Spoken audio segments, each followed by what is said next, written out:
Justin Brownlee ng Barangay Ginebra, bibinyagan agad ang bagong import ng Blackwater Bossing at bagong import ng Phoenix Fuel Masters na si LeBrian Nash, disqualified sa PBA. So bago nga natin talakayin yan, shoutout muna sa mga solid nating ka-teammate na sila Jomari Torres, Romeo Conchada, User Katsakino, and Paul Ryan Collis. Napakasamang balita para sa Phoenix Fuel Masters matapos ang pagkakatanggal ng Phoenix kay Javius Maquines na kanilang unang import dahil yung nakapalit na si LeBrian Nash na siyang ang inaasahang import or magi-import ngayon hindi pa nakapasa sa height limit ng PBA for Governors Cup. Batay sa report, etong si LeBrian Nash ay sinukat at ang naging resulta ay 6'6" and 3/4.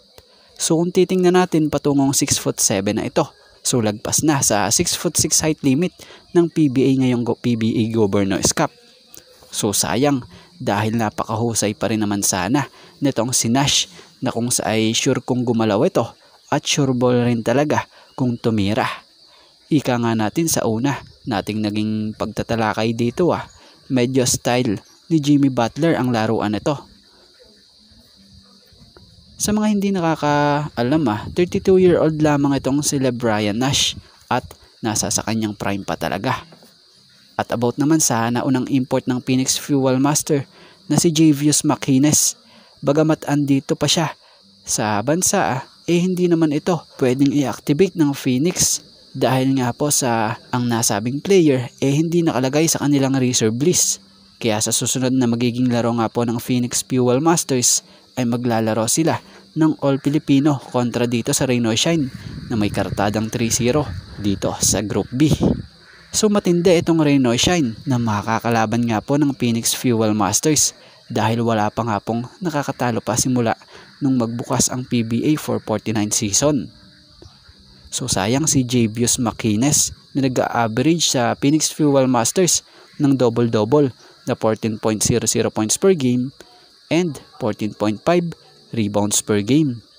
At sayang rin naman itong ipinalit nilang import na si LeBrian Nash na siya namang na-disqualified dahil sa hindi ito nakapasa sa height limit ng PBA ngayong PBA Governors Cup. At mapunta naman tayo sa mangyayari ngayong araw na to na tapatan ng Barangay Ginebra San Miguel kontra sa Blackwater Bossing na may bagong kuhang import sa katauhan ni George King, isang former NBA player na naglaro noon sa Phoenix Suns and Dallas Mavericks.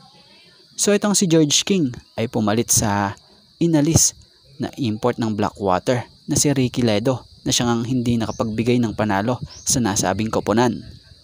So si Justin Brownlee ang unang import na makakabinyag or makakabangga nitong si George King dito sa PBA na siyang mainit-init pa dahil sa ginawang laro nito kontra San Miguel Beermen na siyang kumamada ng pinakabagong career high niya na 51 points tapos may 13 rebounds pa, 6 steals and 5 assists.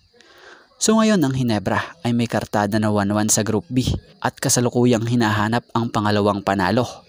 So inaasahang patuloy ang pag-init sa laro nitong si Justin Brownlee ngayong mga darating na laro pa nila dahil sa nakapagtiktik na ito ng kalawang niya kontra sa powerhouse team na SMB.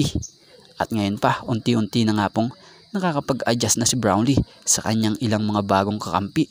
So si Justin Brownlee, isa sa tinitingnan ito ng mga koponan dito sa PBA na banta talaga sa kanila dahil sa siya nga po yung kinikilalang batayan ngayon ng mga import dito sa liga dahil sa bigat ng kanyang mga natatalang record dito sa liga. So yan, sa ngayon mga ka-teammate ito nga lang po muna ang ating sports pasada and thank you for watching guys and God bless everyone.